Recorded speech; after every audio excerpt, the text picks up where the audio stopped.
पेशा खिदमत है एक शाम शेख सलाहुद्दीन साहब के नाम ऑल इंडिया मुशायरा जो 12 कला जौनपुर यूपी इंडिया में 12 नवंबर 2013 को हुआ, जिसे social mobile application Rocky talk ने लाइव टेलीकास्ट किया। दोस्तों, मैं ये अर्ज कर रहा था कि जो लोग मुशायरे के इस पंडाल से बाहर जा रहे थे अपनी जरूरियात के तहत, मैं उस वक्त सोच रहा था कि अब मैं वो काम करने वाला हूं कि मैं इन मुशायरे के पंडाल से बाहर जाते हुए कदमों को इसी स्पीड से अंदर आने पर मजबूर कर दूंगा। और मुझे भरोसा है उस शायर पर जिसे अब मैं पेश करने जा रहा हूं। आपसे सिर्फ इतना बताऊंगा कि नौजवानी की उम्र में जब महबूब की जुल्फों के पेचो हम संवारने का वक्त हो, ऐसे वक्त में एक ऐसा शायर जिसने कालीनों के शहर भदोई में जिसकी पैदाइश हुई हो, भदोई से कालीनों के शहर से एक नौजवान निकलता है जिंदगी की संगलाख जमीन पर अपने घुटनों और कोहनियों के बल रिश्ते हुए खून से गजल की तस्वीर बनाता हुआ आगे बढ़ता है और अपने जख्मों को जब शुमार करना शुरू करता है तो वो आज के अहद की गजल बन जाती है और वो फनकार बन जाता है। रेहान हाशमी जो हिंदुस्तान भर के मुशायरों में अपने मुनफरिद लहजे और अपने मखसूस लबो लहजे से न सिर्फ जाना और पहचाना जा रहा है, बल्कि रेहान हाशमी को आप जैसे अदब दोस्तों की दुआएं भी हासिल हो रही हैं। मैं चाहता हूं कि जोरदार इस्तकबाल के साथ रेहान हाशमी को माइक पर बुलाया जाए और उनसे गुजारिश की जाए कि अपने कलाम से नवाजें। अस्सलाम वालेकुम हज़रात, हर शायर यही कहता है, मैं भी यहाँ पर पहले यही कहूंगा कि आप लोग बड़ी खूबसूरती से सुन रहे हैं। मैं सच्चाई बोलता हूँ, सच बोलता हूँ। मेरे बड़े भाई इमरान प्रताप गढ़ी साहब यहाँ पर मौजूद हैं, दिल खैराबादी साहब मौजूद हैं और सच बोलूं बहुत ही खूबसूरत निजामत भी कर रहे हैं नदीम फर्रुख साहब। एक बार इनके लिए तालियां बजा दें। मैं यहाँ पर बैठा था तो मेरे कुछ शायर दोस्त कह रहे हैं कि बड़े लोग खामोश हैं। क्या करें, वक्त ऐसा आ गया है कि हिंदुस्तान में खामोश रहने में भलाई है।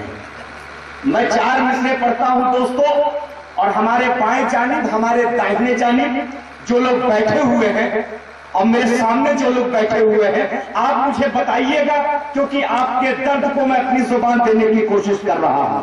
मैं 4 मिसरे पढ़ता हूं। मैं मुजफ्फरनगर का नाम नहीं लूंगा, बरेली का नाम नहीं लूंगा, मथुरा का नाम नहीं लूंगा, मैं बस 4 मिसरे पढ़ूंगा।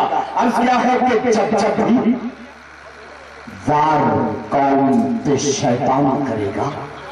दोस्तों, मेरी आवाज से आवाज मिलाना, अगर आप हौसला नहीं देंगे तो मेरी आवाज में थम पड़ जाएगी कि जब जब भी वार कौम पे शैतान करेगा, जमकर मुकाबला यहाँ ईमान करेगा। जब जब दीवार कौम पे शैतान करेगा, जब जब दीवार कौम पे शैतान करेगा, अरे जमकर मुकाबला यहाँ ईमान करेगा। हम मुनसिफ न तो हाकिम, न हुकूमत, न अदालत, जो फैसला करेगा मुसलमान करेगा।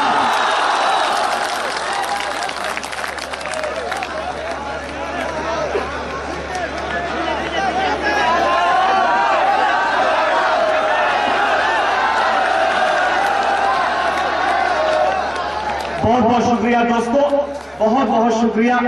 आपने हौसला दिया और आपके हौसले की बदौलत यहाँ पर हूं मैं। आज जो भी मुश्किलात और जो भी मुश्किलें हमारे साथ हैं, मैं उनके बारे में ज्यादा कुछ नहीं कहना चाहता, क्योंकि दरअसल जो ये मेरी शायरी है वो इस वक्त मेरी जिंदगी बन चुकी है। मैं आपका बहुत शुक्रिया अदा करता हूं कि जब जब विवाद कौम पे शैतान करेगा, जमकर मुकाबला यहाँ ईमान करेगा। मुनसिफ न तो हाकिम, न हुकूमत, न अदालत, जो फैसला करेगा मुसलमान करेगा। हज़रात, 4 मिसरे और पढ़ता हूं कि शैतान के हाथों गर्दन से। दोस्तों, जिस तरीके से आपने 4 मिसरे सुने, उसी तरीके से ये भी 4 मिसरे सुनकर बताइए कि शैतान के हाथों पर फिर से तौहीद रिसालत हो जाए। शैतान के हाथों फिर से, शैतान के हाथों कर फिर से, वो हिंदुस्तान में हो, अमेरिका में हो, इजराइल में हो या दुनिया के किसी खित्ते में हो, कि शैतान के हाथों कर फिर से तौहीद रिसालत हो जाए। कोहराम मचा दो इतना के हर समत कयामत हो जाए। शैतान के हाथों कर फिर से तौहीने रिसालत हो जाए। कोहराम मचा दो इतना के हर समत कयामत हो जाए। और इंसाफ का सीना चीर के जब जालिम ये हुकूमत हो जाए, इस्लाम के परचम लेकर फिर ऐलान बगावत हो जाए। वाह वाह, इस्लाम का परचम लेकर फिर ऐलान बगावत हो जाए। हज़रात, बहुत खूबसूरती से आप लोग सुन रहे हैं मेरे बहुत ही मोहतरम मक्की भाई, इरफान भाई मुंडियार, गुड्डू भाई भादो, यहाँ पर इरफान भाई भिवंडी से आए हैं, जावेद भाई उसरे का वो लोग भी तशरीफ रखते हैं। मैं 4 मिसरे आखिरी में पढ़ता हूँ, उसके बाद आपसे इजाजत चाहूंगा। एक मुल्क में एक आवाज उठती है, चारों तरफ से मुल्क के हर कोने कोने से एक आवाज उठती है, वो चाहे आडवाणी हो, चाहे सुषमा स्वराज हो, चाहे मुलायम सिंह हो, चाहे मायावती हो। एक आवाज, एक डिमांड। मैं 4 मिसरे पढ़ता हूं दोस्तों। वो डिमांड क्या थी, वो आवाज क्या थी, मेरे इन 4 मिसरों से जुड़िएगा और मेरे चौथे मिसरे पर मेरी बात की तायद हो अगर आपको लगता है कि ये बात सच्ची कही हो तो। अर्ज क्या है कि हैवानियत का कोई तलबकार न होगा।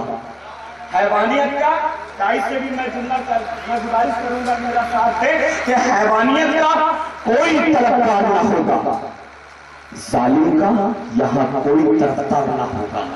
हैवानियत का खेतासराय शहर, शाहगंज और आसपास के खित्ते के लोग यहाँ पर मौजूद हैं, मेरा साथ दें कि हैवानियत का कोई तलबकार न होगा।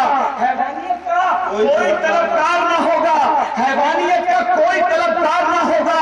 अरे जालिम का यहाँ कोई तलबकार न होगा।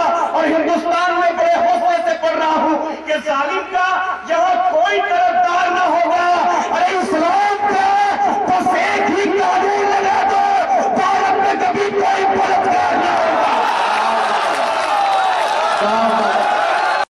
इस मुशायरे की शानदार निजामत की हिंदुस्तान के मशहूर और मारूफ नाज़िम मुशायरा जनाब नदीम फर्रुख साहब ने इस मुशायरे के कन्वीनर रहे मोहम्मद आजम खान ने इस मुशायरे को ऑर्गेनाइज करने और कामयाबी की बुलंदियों तक पहुंचाने में अपना अहम रोल अदा किया। वहीं दूसरी ओर इस मुशायरे के को कन्वीनर मोहम्मद जाहिद खान ने भी इस मुशायरे को कामयाब बनाने में अपना अहम रोल अदा किया। शुक्रिया अदा करते हैं और मुबारकबाद देते हैं जनाब शेख सलाहुद्दीन साहब को, जिनके नाम से ये ऑल इंडिया मुशायरा ऑर्गेनाइज किया गया और उनका इस मुशायरे को भरपूर ताउन रहा। हम शुक्रगुजार हैं स्टार टेंट हाउस के जनाब मोहम्मद आजम खान साहब के, साथ ही शुक्रिया अदा करते हैं जनाब एहतिशाम अहमद साहब के और साथ ही शुक्रिया अदा करते हैं एसडी ग्रुप अल एन के जनाब सलमान इश्तियाक साहब के।